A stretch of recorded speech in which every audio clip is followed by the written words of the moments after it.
Historia e ditës. Elira ishte një biologe e re, me një pasion që shpërthente në çdo qelisë të saj, por dhe me një ndjenjë boshllëku që e ndiqte si hije.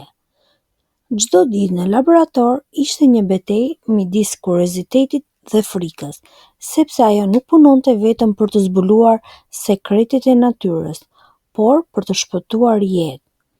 Projekti i saj i fundit ishte më i rrezikshëm deri tani, një substancë që mund të ndikonte në funksionin e trurit në mënyra të paparashikueshme, që mund të shpëtonte pacient, por gjithashtu kishte potencialin të shkaktonte katastrofa. Shumica e laboratorëve e kishin ndaluar këtë, por për Elirën rreziku ishte pjesë e thirrjes së saj. Një mëngjes, ndërsa drita e hershme e diellit depërtonte përmes dritares së laboratorit, ajo ulur mbi mikroskopin e saj u zhyt në analizën e qelizave. Çdo detaj i vogël mund të kishte rëndësi, por atë ditë ajo pa diçka që e bëri të ngrinte kokën papritmas, duke zgurdulluar syt. Një reagim që nuk ishte ndodhur kurrë më parë, një lëvizje e panjohur në mes të qelizave. Ishte si një shfaqje e fshehtë që i tregonte: ti nuk e ke parë ende gjithçka. Zemra i rrihte me një ritëm të çmendur, duart i dridheshin sikur të ishin shtypur nga një lumë energjie e papërshkrueshme. Jo, nuk mund të jetë e vërtetë, përshpëriti ajo, duke përpjekur të regjistronte në kompjuterin e laboratorit. Por pikërisht në atë çast ekrani u errësua.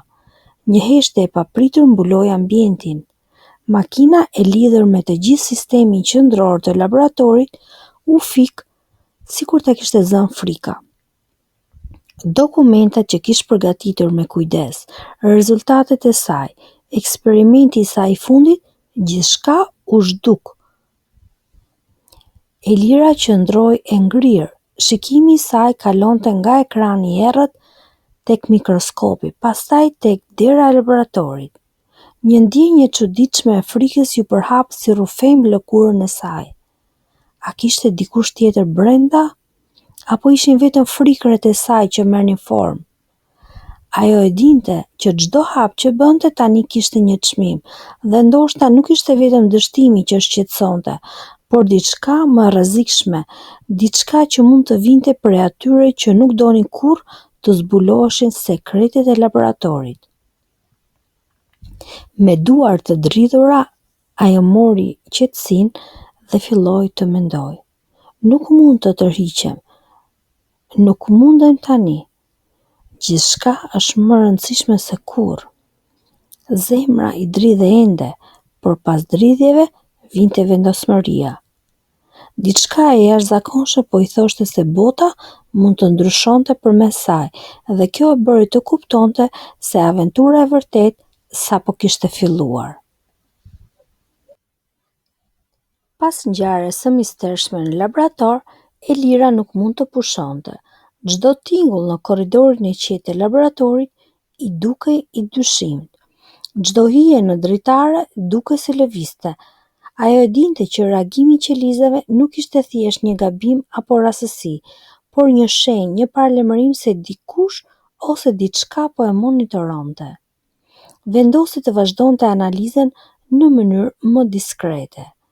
Ajo shpiku një plan, të vinte kamera të fshehta për të mbajtur shënim çdo hap të laboratorit dhe për të regjistruar çdo moment të eksperimentit. Në mes të natës, ndërsa laboratori ishte i zbrazët dhe vetëm drita e kompjuterit ndriçonte fytyrën e saj të lodhur, një tingull i lehtë i goditjes në derë e bëri të ngri. Një hije u zhduk pas derës. Zemra i rrihte si kurrë më parë. Ajo i shkroi një mesazh vëllait të saj Satish, duke e paralajmëruar për ndonjë rrezik të mundshëm, por duke i bërë të ditur se nuk mund t'i tregonte të gjitha. Sapo u kthye te mikroskopi, një dokument i ri u shfaq papritur në ekranin e saj. Ishte i koduar me shifra që nuk ishte ndodhur kurrë më parë, një sfidë, një ftesë ose një kërcënim. Nuk e dinte, por diçka brenda saj i thoshte, ky është Chelsea së nesërmes. Ditët kalonin dhe tensioni rritej.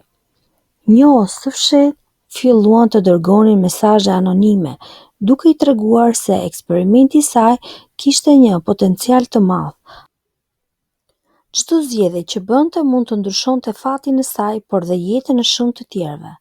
Ajo filloi të ndihet si në një lojë me rrezik të lartë, ku çdo hap ishte i vëzhguar dhe çdo hap i gabuar mund të ishte fatal. Por pavarësisht frikës, një ndjenjë e brendshme u thiqe. Ajo nuk mund të ndalej. Në fund të ditës, reagimi i qelizave nuk ishte thjesht një zbulim, ishte një mundësi për të bërë diçka që do ta ndryshonte botën. Dhe ajo ishte gati të niste sfidën e vërtetë, të kuptonte se kush e ndiqte dhe pse e ndiqte, dhe si të mbante sekretin që mund të shpëtonte kaq shumë jetë.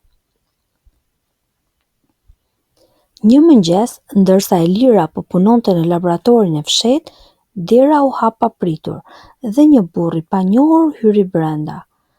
Ai prezantoi veten si doktor Adriani, një shkencëtar i njohur për zbulimet e tij në neuroshkencë.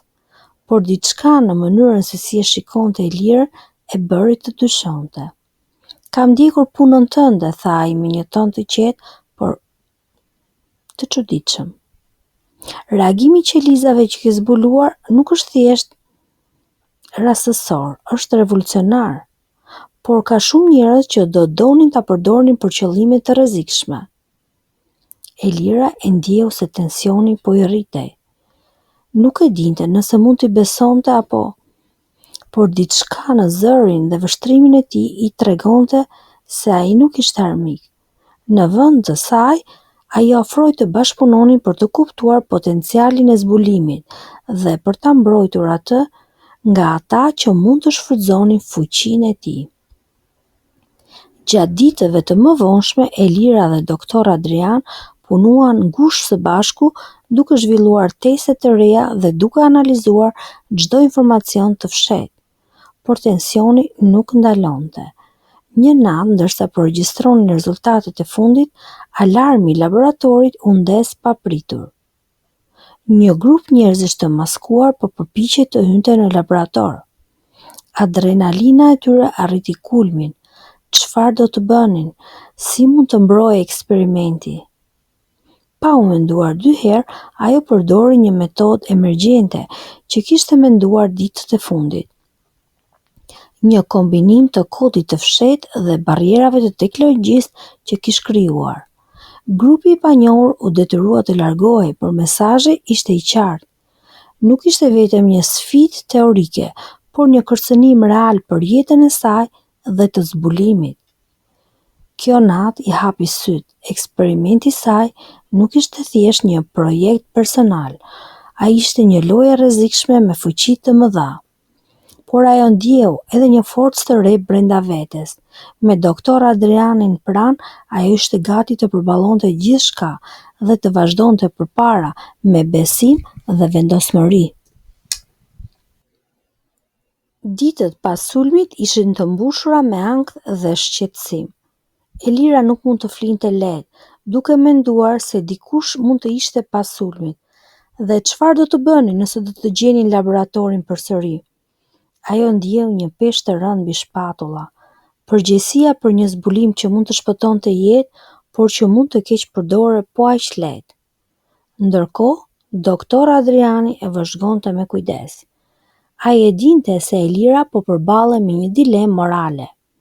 A ja vlente të vazhdonte eksperimentin dhe të rrezikonte jetën e saj dhe të tjerëve, apo të fshinte gjithçka dhe të linte potencialin të humbiste. Një ditë, ndërsa përshqyrtonin rezultatet e fundit të provave, një mesazh u shfaq në kompjuterin e laboratorit. Ishte një kod që tregonte një eksperiencë të ngjashme në një laborator tjetër në Europë, ku një zbulim i tillë ishte përdorur për përfitime politike dhe ekonomike, duke shkaktuar katastrofa të mëdha. Elira u përball me frikën më të madhe, të zbulonte potencialin e saj dhe të përballonte pasojat, apo ta mbyllte eksperimentin përgjithmonë. Zemra i rrite fort. Duart i dridheshin, por një ide e papritur i erdhi ndërmend. Ajo mund të ndante zbulimin në mënyrë të kontrolluar, duke krijuar një rrjet të besueshëm shkencëtarësh dhe institucionesh që do ta mbronin dhe do ta përdornin atë vetëm për mirë. Akti i saj i guximshëm kërkonte veprime të menjëhershme.